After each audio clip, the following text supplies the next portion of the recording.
Como en esta tarde, bueno, si alguno no escucha, ya saben, me lo ponen por el escritorio y corto, se me avisa el pastor Carmen, un servidor lo ve, y yo corto, como siempre, ¿no? Decía el pastor Nono en esta tarde, dando ánimos, ¿no? Que pruebas, tribulaciones, todo lo que tiene que acontecer, ¿no? Pero claro, todo lo que tiene que acontecer está aconteciendo y acontecerá. Eh, ¿Por qué? ¿Por qué cada uno de nosotros no lo vamos a soportar? Solamente lo podemos soportar de una manera, todo lo que ha pasado, viene y vendrá a nuestras vidas, ¿no? Y es dependiendo de dónde cada uno de nosotros pues tenemos las miras puestas, ¿no? Y claro, que cuando digo las miras puestas, ¿qué quiero decir con las miras puestas? Vamos, porque a mí me gusta el fútbol. Si la tengo puesta, a mí me gusta el Sevilla porque soy de Sevilla. Si la tengo puesta en el Sevilla, mal vamos. Si la tiene el Real Madrid en el fútbol, mal vamos. Si hablamos como se hablaba de la predicación anoche, que salió al final el tema de todo lo que está aconteciendo de Ceuta, como ha podido, todo el día llevamos con el mismo tema, mal vamos, ¿no? Porque ahí al fin y al cabo el hombre hace lo que le place, ¿no? Hace lo que le place, edita las leyes que le da la gana. Y como decía el pastor, no, es que tenemos lo que tenemos, gobiernos agnósticos, gobiernos ateos, gobiernos que no gobiernan, desgobiernan y al revés, separan a los unos, a los habitantes de unos de otros, haciendo separaciones. Pero yo en esta noche tengo una pregunta, ¿no?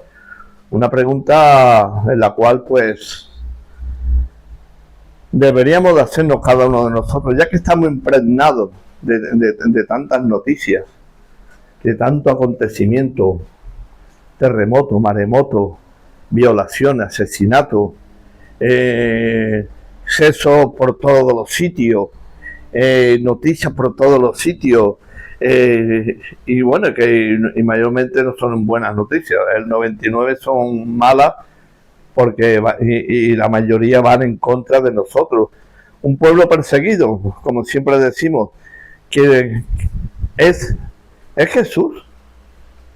Es Jesús lo más importante para cada uno de nosotros. Vemos que nos fiamos, lo miramos todo. Tal vez idolatramos a un hombre, llámale por lo que sea. Solamente él fue el quien dijo: yo soy el camino, la verdad y la vida. Como muchas veces hemos dicho, sigue siendo el cristianismo la religión perseguida del mundo.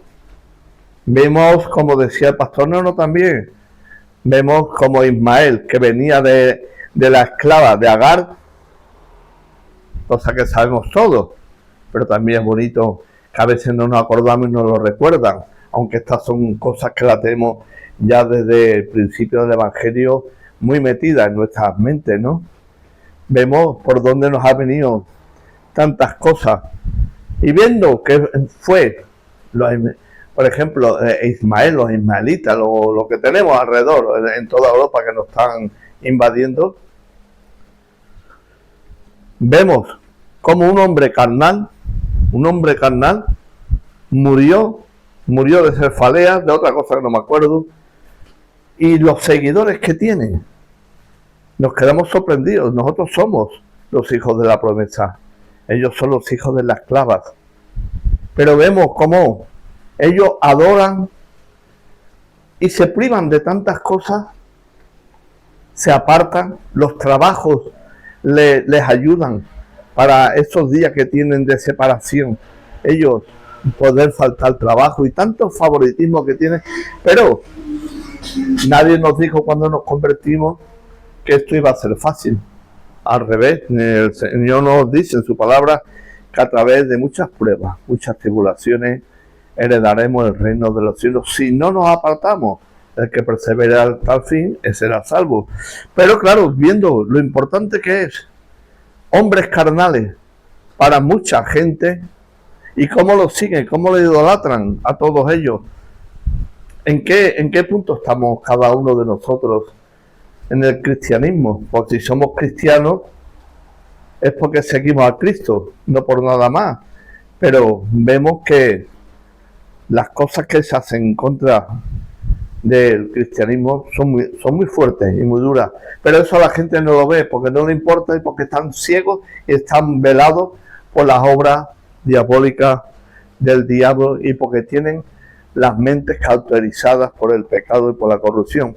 Nosotros seguimos siendo pecadores arrepentidos y que cada mañana cuando nos levantamos o cada noche cuando nos vamos a acostar debemos y tenemos que sentir la necesidad de arrepentirnos. ¿Arrepentirnos por qué? Porque tenemos que valorizar la obra que hizo el Señor Jesús allá en la cruz del Calvario. Tenemos que arrepentirnos, aunque Él dijo que se daba por nuestros pecados pasados, presentes y futuros, pero tenemos que arrepentirnos, porque ¿quién de aquí hoy, bien sea de obras, de pensamiento, de lo que sea, quién de aquí hoy no ha pecado? Yo creo que todos nos ha pasado algo. Los hombres de una manera, las mujeres de otra, pero todos pecamos. Todos pecamos. Y dice que no hay justo ni a uno, y solamente hubo y lo crucificaron. Entonces vuelvo a hacer la pregunta. ¿Es Jesús lo más importante para ti? ¿Le damos la importancia que debemos de tener al Evangelio que el Señor nos ha dejado? Es por fe que nos movemos, como dice Hebreo. ¿Qué es la fe? La certeza de lo que se espera, la convicción de lo que no se ve. No lo hemos visto. No podemos ser como Tomás, que aún viendo los milagros y viendo todo lo que vio, no vamos a creer más porque lo viésemos hoy en día. Aquellos tiempos ni son peores ni son mejores que estos. Allí en aquel tiempo hubo unas cosas, en este tiempo hay otras. Pero la incredulidad que tuvo Tomás, viéndolo, el Señor nos da esa fe, porque el Señor no lo dice, sus discípulos lo dijeron: Señor, aumentanos la fe. Señor, aumentanos. Entre otras cosas les dijo: Señor, enséñanos a orar. Por lo cual, si nos tiene que aumentar la fe y nos tiene que enseñar a orar, vamos a darle la importancia que este hombre tiene. Tal vez para ti, tal vez para mí, le damos más importancia a nuestro Padre terrenal, le damos más importancia a Cristiano Ronaldo, le damos más importancia al presidente del gobierno, al otro, al de la moto, pero la importancia, ninguno de ellos va a hacer nada por ti, al revés, va a vivir de ti. De una manera u otra va a vivir de ti, pero la vida aquí en este momento no la da Jesús. Y es lo que nos tenemos que quedar, la importancia que debemos de tener nosotros con el Señor Jesús para que siga habitando nuestra vida, y le tenemos que dar ese valor. Cuando hablamos de hombres importantes, en nuestra vida siempre pensamos en lo que hemos dicho: nuestros hijos, nuestros familiares, nuestro marido. Ninguno se dio por ninguno de nosotros. Pero sí que hubo un día en que un hombre en nuestra vida se manifestó, y ese fue Jesús de Nazaret. Y es el que nos abrió los ojos. ¿Para qué nos abrió los ojos? Para que viésemos en verdad que estábamos muertos en nuestros delitos y pecados. ¿Por qué? Porque el pecado que hubo en el Edén por la desobediencia entró el pecado en el mundo. Por el pecado de Adán y Eva estábamos como estábamos y estamos como estamos, porque tuvo que venir Jesús por esa transgresión que hubo en el Edén a redimir nuestros pecados, el tuyo y el mío. Está en 2 Corintios 5:17, que dice: de tal manera, de manera que si alguno está en Cristo Jesús, las cosas viejas pasaron, hechas nuevas son.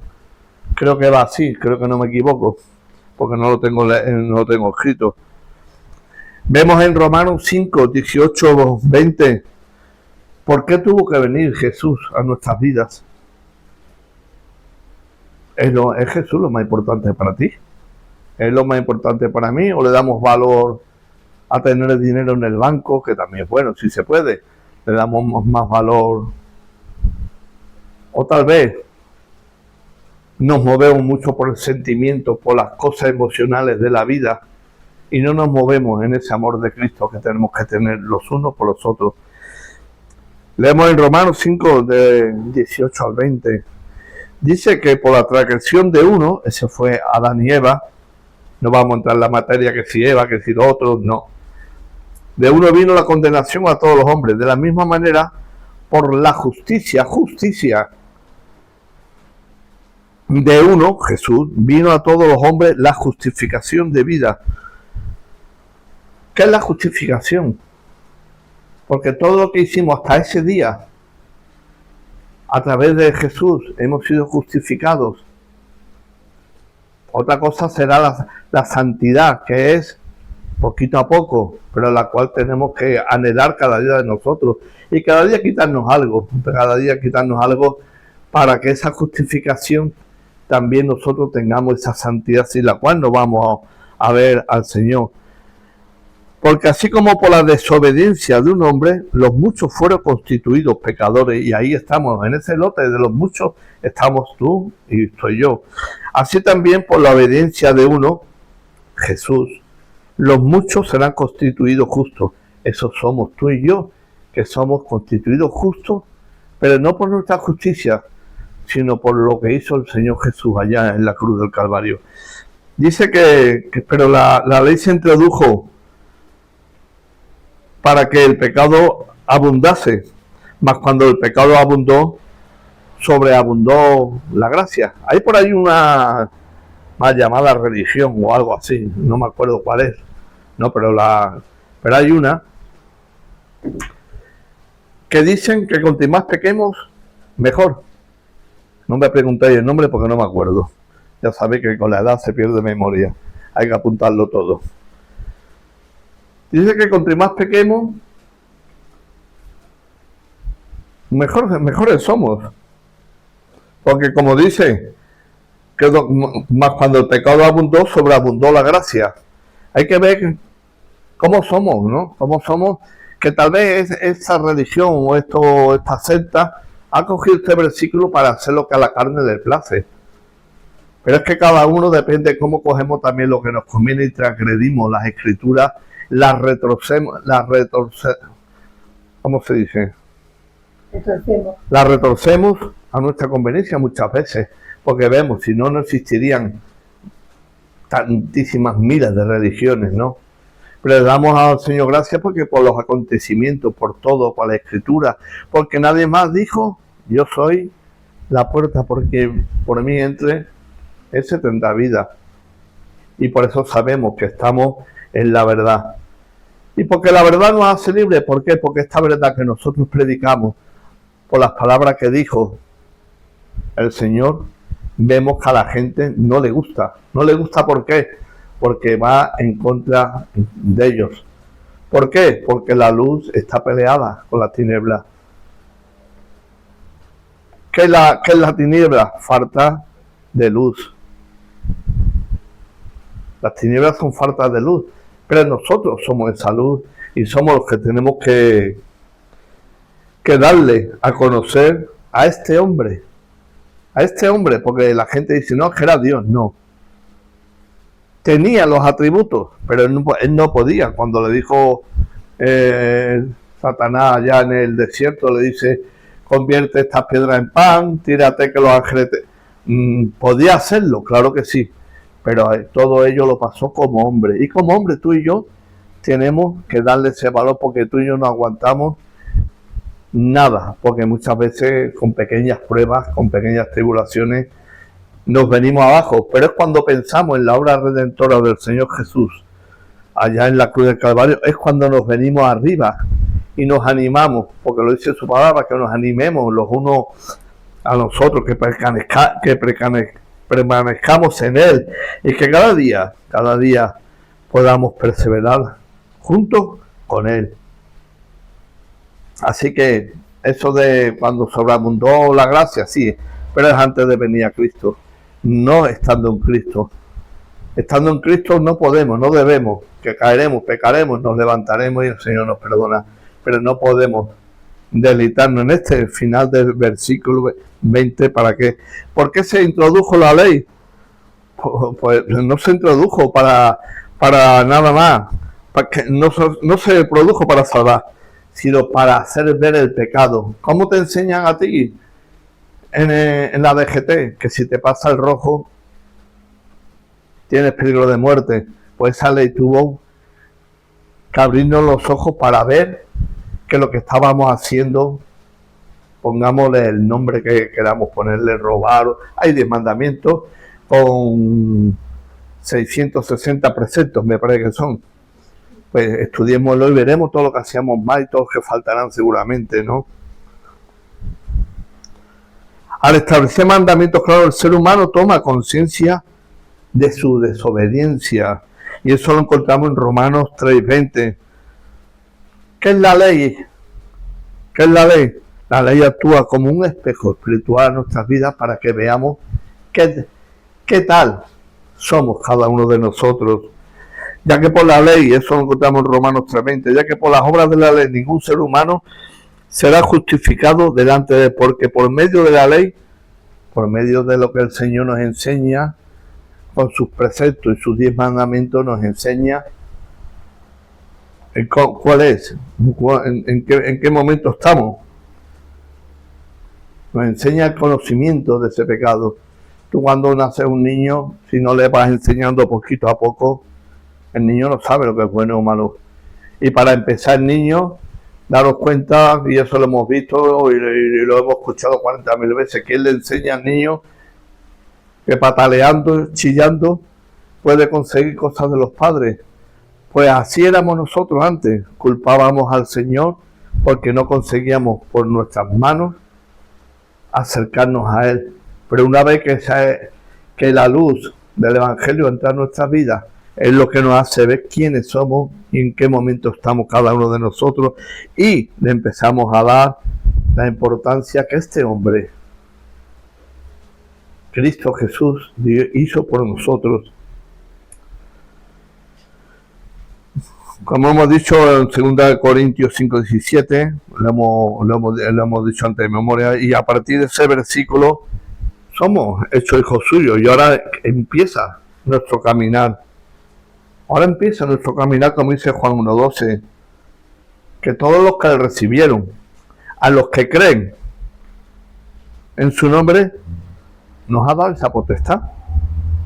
O sea, a partir de 2 Corintios 5:17, el Señor ya nos dice que somos hijos suyos porque hemos creído en Juan 1:12.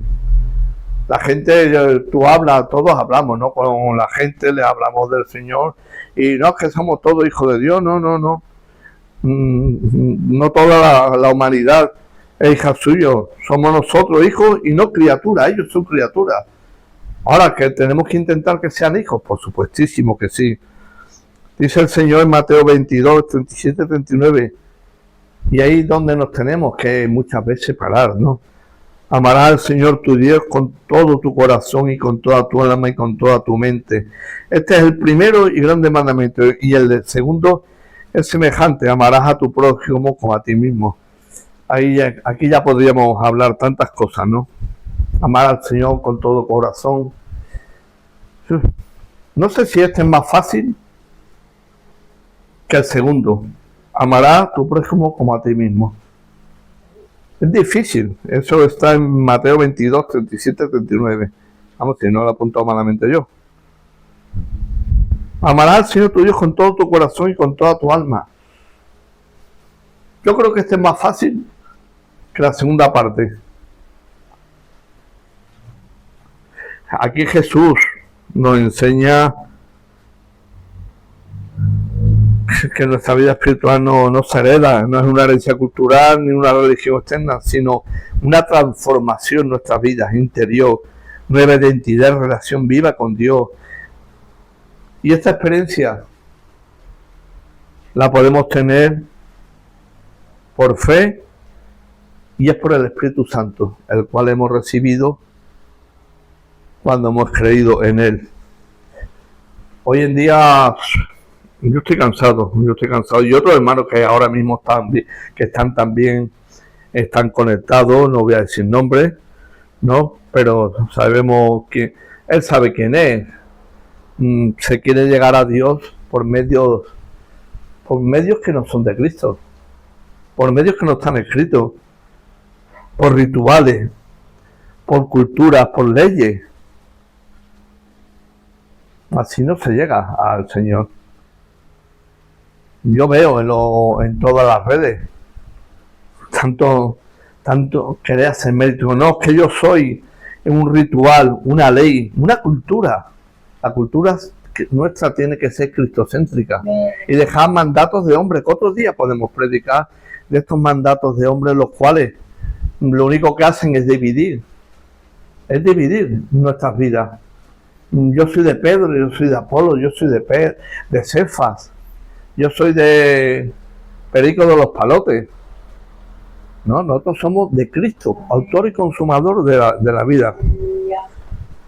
Y podríamos seguir mucho más, ¿no? Podríamos seguir mucho más en esta noche porque hay... no es que era Jesús, es que era... No, tuvo sed. Eso está en 19:28 de Juan. Se cansaba, eso lo encontramos en Juan 4:6. Tenía sueño, lo encontramos en Marcos 4:38. Tenía tristeza. Esto lo encontramos en Mateo 26:38. Tuvo angustia en Getsemaní, acordaros, que dice que su sudor era como gotas de sangre. Eso lo encontramos en Lucas 22:44. Se alegró en el espíritu, lo vemos, tenía alegría, ¿no? En Lucas 10:21. Lloró por Lázaro, en Juan 11:35. Y por Jerusalén. Y tantas cosas. Pero siempre, aquí vemos un detalle muy especial. Que Jesús siempre necesitó la oración. Cosa que nosotros, pues parece ser que no. Nosotros parece ser que no, porque Jesús oró, Jesús lloró, y tantas veces Jesús tuvo que apartarse y sus discípulos no poder seguir, que incluso, como hemos dicho al principio, Señor, enséñanos a orar. Después ahí viene la oración, la oración modelo que está en Mateo 6:9-13, ¿no? Cuando hablamos de Jesús no hablamos solo de un personaje histórico, que es historia también. Como se le decimos muchas veces a la gente, pues yo no creo. No, ese fue un hombre que murió, patatín, patatán. Digo, vale. ¿En qué año estamos? En el 2026. ¿Después o antes? Ahí ya se le está dando una valoración verdadera a la obra que hizo Jesús.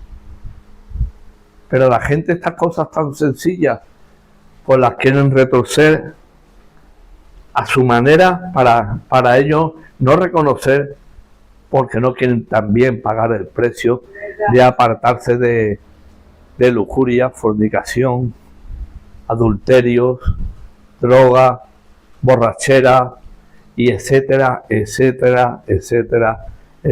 ¿no?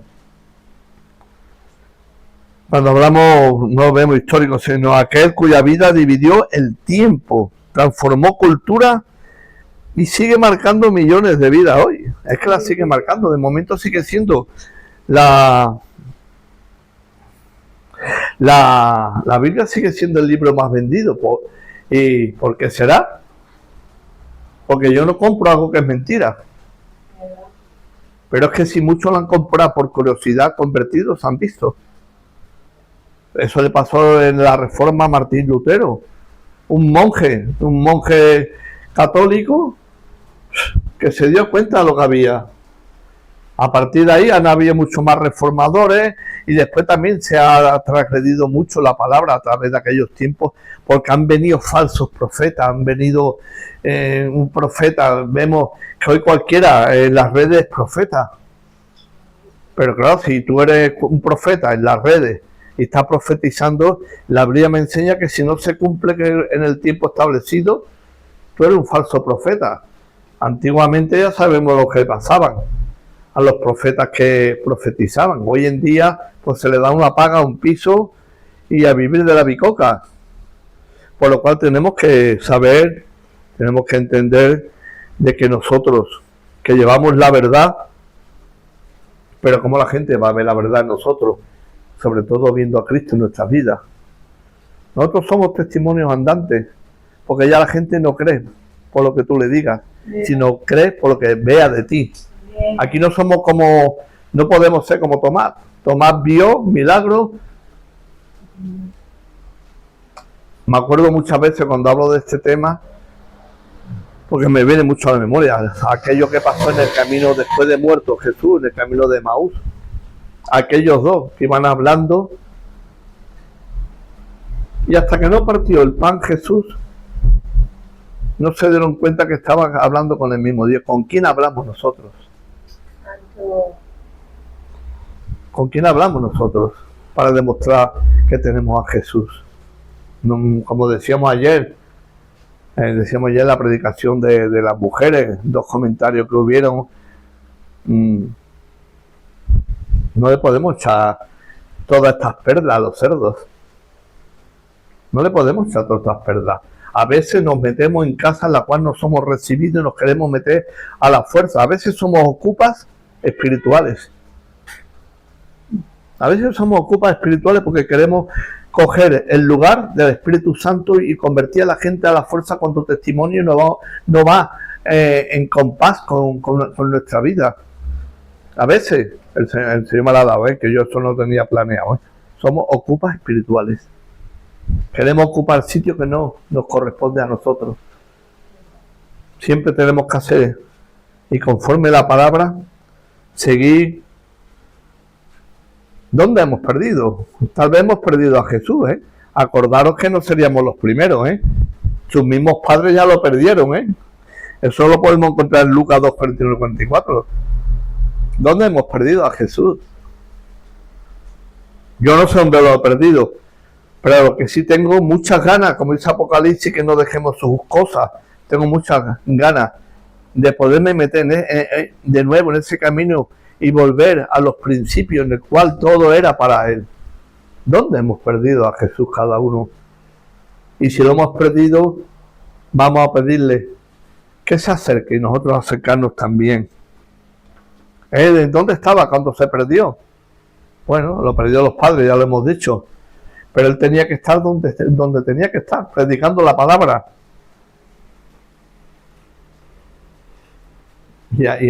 Y así nos podemos encontrar de tantos casos y de tantas cosas que deberíamos de estar haciendo, y tal vez por nuestra pereza, por nuestra falta, por nuestra inapetencia. Y volvemos a hacer la pregunta del principio, reiterativa y repetitiva. ¿Quién es el hombre más importante de nuestras vidas? Mi padre murió.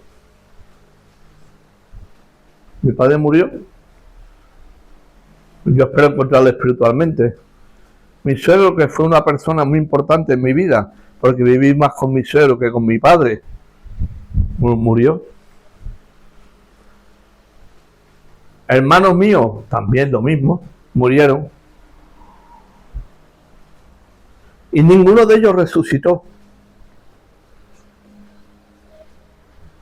Por lo menos que yo sepa, a no ser que hayan aparecido en otro sitio. Pero Jesús murió, resucitó. Murió, resucitó y vendrá por mí. Por lo cual que me baste eso para seguir perseverando cada día delante del trono de su gracia, para seguir buscando, alabando, cayendo, porque me caigo mucho, de verdad, sinceramente. Si a veces estas caídas que tenemos los cristianos fueran físicas, estaríamos llenos de cardenales, de moratones y de huesos rotos. Pero es el Señor que cada día nos restaura, nos venda, como la palabra de ayer, el buen samaritano. Porque ¿qué éramos nosotros? Si nosotros en verdad somos injertados en la vida verdadera que es en Israel. ¿Qué somos nosotros? Somos injertados. Pero Él vino a nosotros. Él sí que vino a nosotros como ese buen samaritano. Y en aquellos tiempos existían ya los fariseos, los saduceos, los escribas, y todo, y como se dice aquí en Cataluña, y todo eso, y todo eso. O sea que Él fue el que nos encontró a nosotros, no nosotros a Él a nosotros, por su amor y por su misericordia. Y bueno, lo quiero dejar aquí, no quiero ser canso. Y bueno, que el Señor os bendiga y como siempre digo, espero haberos hecho bien. Y eso es lo que el Señor me ha dado, es lo que yo doy. El Señor